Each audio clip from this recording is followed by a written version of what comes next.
आपल्या या समाजाला त्यावेळेला 6 प्रकारच्या विद्या प्रदान केल्या.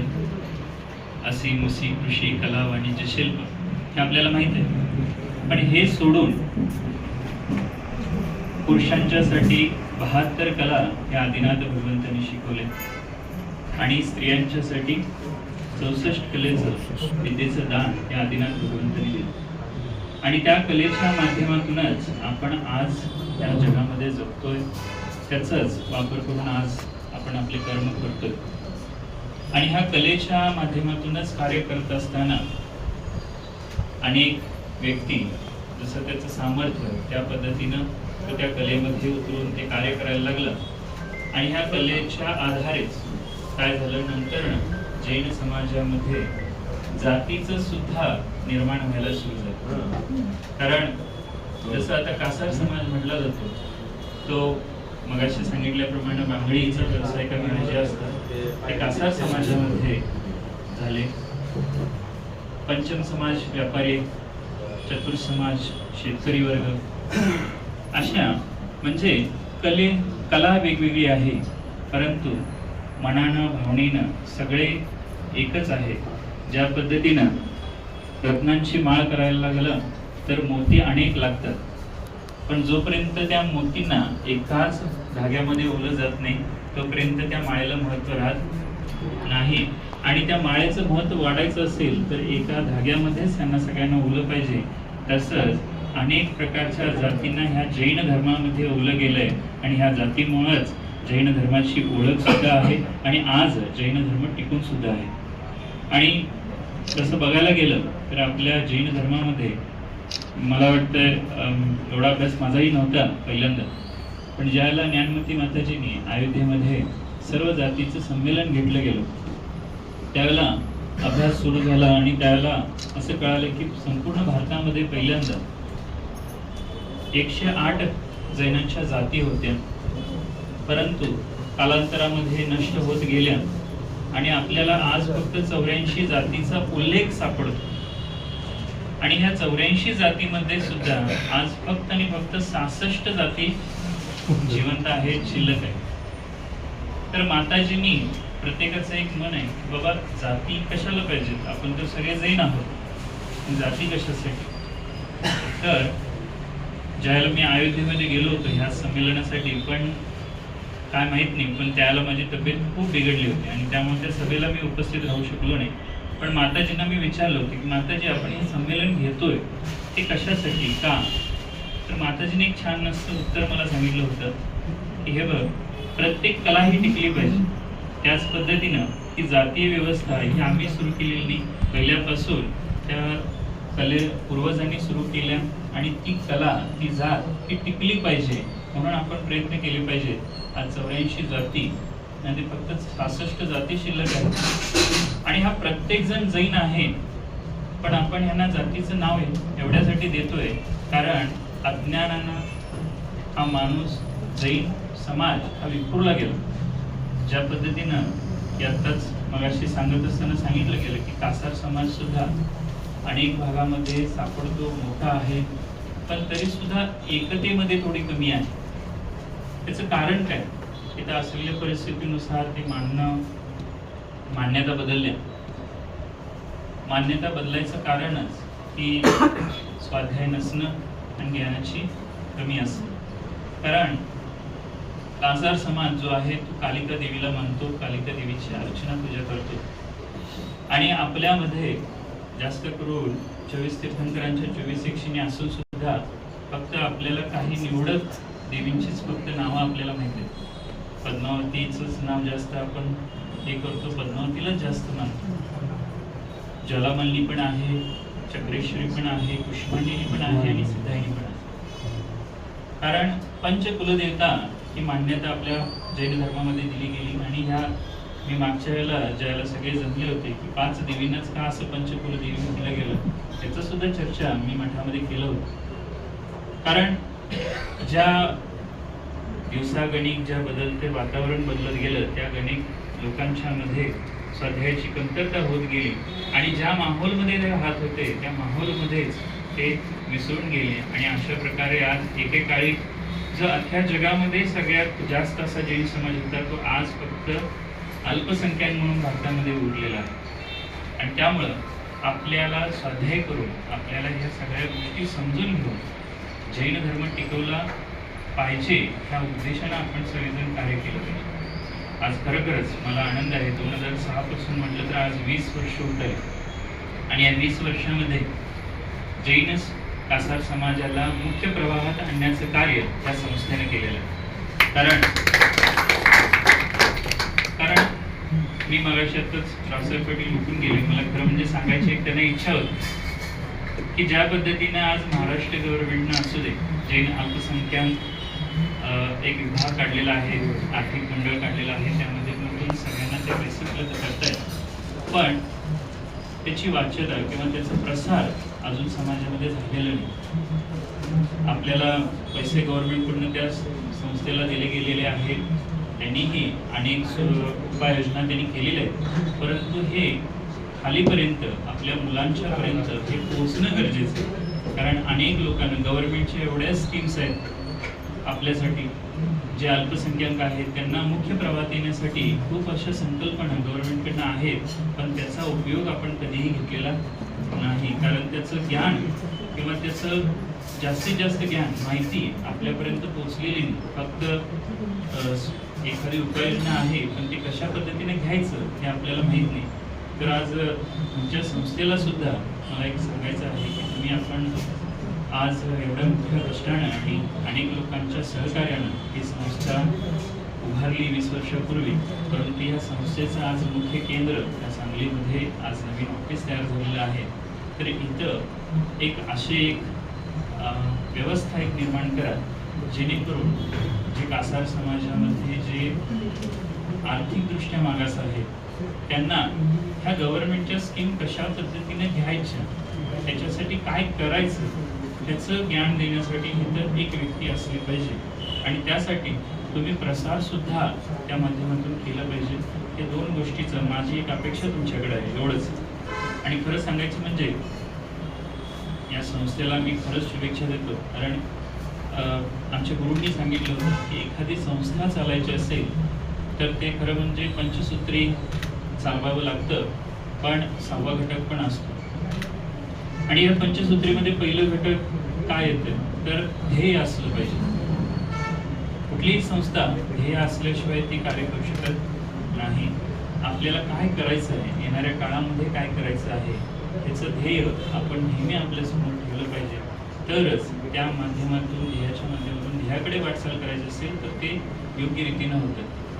दुसरी गोष्ट वेळही आपण दिला पाहिजे. कारण प्रत्येकजण स्वतःच्या संसारामध्ये बिझी आहे. मगाशी आम्ही गाडीतनं येत असताना आजी शिराळकरांनी एक आमचं बोलणं चालू होतं आणि त्यांनी एक छान बोललं. ते म्हटले की महाराज, लोक मला म्हणतात की कार्यक्रम जर रविवारी ठेवला तर लोक म्हणतात आठवड्यात 1 दिवस मिळतोय तो सुद्धा घालवते का. तर बघा, वेळ खूप महत्त्वाचा आहे, प्रत्येकाचा वेळ महत्त्वाचा आहेच, पण आपण समाजाचं धर्माचं देणं लागतो ही भावना सुद्धा प्रत्येकाला कळायला पाहिजे. आणि त्यामध्ये आपण वेळेचं नियोजन करून एक थोडा वेळ सुद्धा आपण समाजासाठी दिला, प्रत्येकानं दिला, तर हे वातावरण किंवा ही स्थिती बदलायला वेळ लागणार नाही. त्याच्यानंतर आपण म्हटलं की समर्पण सुद्धा पाहिजे, कर्तव्य पाहिजे, समर्पण सुद्धा आपलं पाहिजे. कर्तव्य तर आपलं आहे, प्रत्येकाचं हे कर्तव्य आहे. कारण ज्याला पुरुषार्थ, प्रत्येक जीव जन्माला आल्यानंतर या भूमीवर आल्यानंतर प्रत्येकानं पुरुषार्थ करणं गरजेचं आहे. धर्म, अर्थ आणि काम आणि मोक्ष. धर्म करतोय तर फक्त धर्म स्वतःसाठी तर आपण करायचंच आहे. आत्मकल्याण करण्यासाठी प्रत्येक गोष्टी, सांगितलेल्या गोष्टी ह्या आत्मकल्याणासाठीच आहेत. पण जिथं स्वपरकल्याण होत असेल तिथं सगळ्यात जास्त पुण्य आहे असं मी म्हणतो.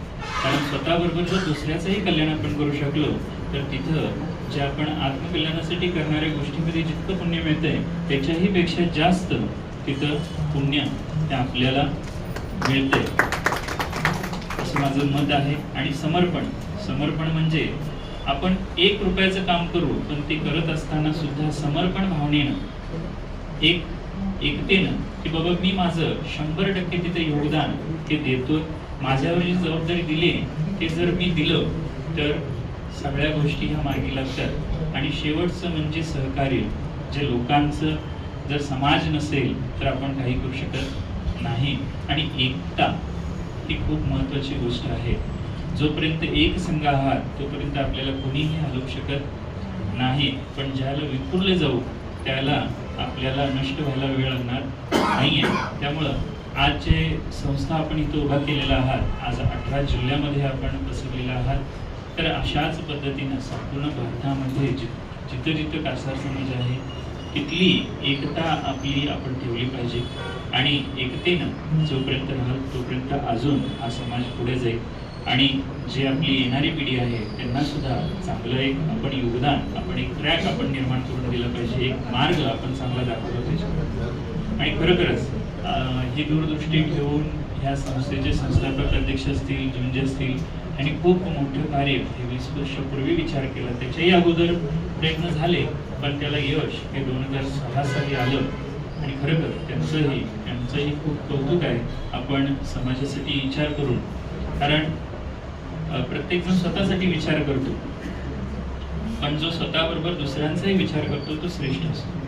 आणि त्यामुळं समाजाचं विचार करून, आणि मगाशी जसं जीवनजींनी सांगितलं की आपण काय केलं पाहिजे, संस्था, जात, धर्म हे टिकवायचं तर आहेच आपल्याला, पण त्याच्याबरोबर आपल्याला येणाऱ्या काळामध्ये आपल्या नवीन पिढीला सुद्धा सुसंस्कृत केलं पाहिजे. आणि ह्यासाठी आपण जैन धर्म हे येणाऱ्या मुलांना अशा पद्धतीने समजावून सांगता येईल हे प्रयत्न केले पाहिजे. कारण आज तरुण वर्ग भरकटत चाललेला आहे, धर्माकडे वळत नाहीये. त्याचं मुख्य कारण भरपूर आहेत.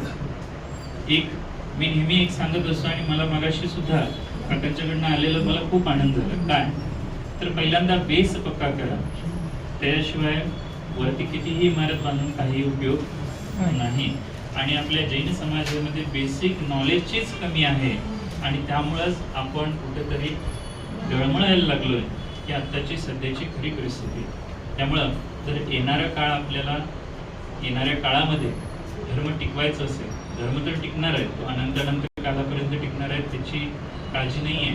परंतु अल्प होऊन आपल्याला टिकायचं नाही आहे, तर आपल्याला काय करायचं आहे, मेजरमध्ये जाऊन आपल्याला टिकायचं आहे. आणि संपूर्ण जगाला जे महावीर भगवंतांनी जे संदेश दिला, जे आपल्या 24 तीर्थंकरांनी संदेश दिला, जो अहिंसेचा संदेश दिला, ते आपल्याला जगामध्ये रुजवायचं आहे. आणि ह्यासाठी आपण प्रयत्न केला पाहिजे. प्रत्येकाला पुण्याच्या मार्गावर, चांगल्या मार्गावर आपल्याला नेता आलं पाहिजे. त्यासाठी आपण सर्वांनी एकत्रित येऊन, फक्त तुम्हीच असं नाही, आम्ही सुद्धा सगळे जैन समाज संपूर्ण एकत्र येऊन यासाठी कार्य आपण सगळ्यांनी केलं पाहिजे. आणि आपण नक्कीच हे सगळे कार्य करू. आणि अजूनही मला काही एक सूचना होती, एक फक्त बसल्या बसल्या आठवत आहेत सांगायला, त्यामुळे सांगतोय. वेळ झालंय मला पण माहित आहे, सूचना आपल्याकडून खरोखर एक वधूवर मेळावा घेतला जातो, संस्थेकडनं राबवला जातो. पण अजून एक गोष्ट म्हणजे की आपल्या संस्थेच्या मार्फत आता संस्था जरी 18 जिल्ह्यामध्ये पोचलेली आहे, तर आपली आता 2027 मध्ये जनगणना होणार आहे. आणि आता त्याची सुरुवात सुद्धा झालेली आहे, माझ्या मते ऑनलाईन झालेली आहे, आता त्याची तुमचे चालू होईल. तर आपल्या संस्थेकडं आपली जैन समाजाची संपूर्ण माहिती असणं गरजेचं आहे. आपले समाजातील लोक किती, आपल्या घरामध्ये मुलं किती आहेत, मुली किती आहेत, हे घरच्यांना नाही, आपल्या संस्थेकडे पाहिजे की आपला समाज या जिल्ह्यामध्ये किती आहे, किती मुलं आहेत, किती मुली आहेत, किती मंदिर आहेत, ह्याचं सुद्धा. कारण हे सगळ्यांच्या सहकार्यानंच होणार आहे. प्रत्येकानं आपल्या गावातील जबाबदारी घेऊन. कारण एक लक्षात घ्या, आपण नेहमी एकच म्हणत बसलो, आम्ही अल्पसंख्याक आहे, तर आपल्याला दाबलंच जाईल. आपल्याला गव्हर्नमेंटकडनं मिळणाऱ्या स्कीम आपल्यासाठी नाही आहे, आपल्या मुलांच्यासाठी उपयोगी होणार आहे. आपल्या मुलांना सुद्धा मुख्य प्रवाहामध्ये जाऊन कार्य करायचं असेल तर त्याचा उपयोग होणार आहे. आणि त्यासाठी ही सुद्धा माहिती एक असणं गरजेचं आहे. तर ह्यासाठी ह्या संस्थेनं जिथं जिथं आपले आज ब्रँचेस आहेत त्या माध्यमातून त्या जिल्ह्यामध्ये जितका आपला समाज आहे त्याची संपूर्ण माहिती आपल्याकडं कलेक्शन करायचा प्रयत्न करा. आणि त्याचा अजून एक प्रयत्न म्हणजे त्याचा एक फायदा काय होणार आहे, तर आज आपल्या मुली ज्या बाहेर चाललेल्या आहेत, आपली मुलं बाहेरून मुली घेऊन येत आहेत, तर ह्याला कुठंतरी थोडं आळा बसेल. आपण जसं बेळगावला एक संस्था कार्य करते आणि तिथं काय केलं जातं तर मुलींचे बायोडेटा घेतले जातात आणि मुलांचे बायोडेटा कलेक्शन केले जातात. ज्या मुलींना डॉक्टर पाहिजे तसं ते डॉक्टरची मुलं आहेत त्यांचेच तिकडं बायोडेटा पाठवले जातात आणि जेणेकरून ती मुलगी आपल्या जैन समाजातच राहील याचा प्रयत्न करते ती संस्था.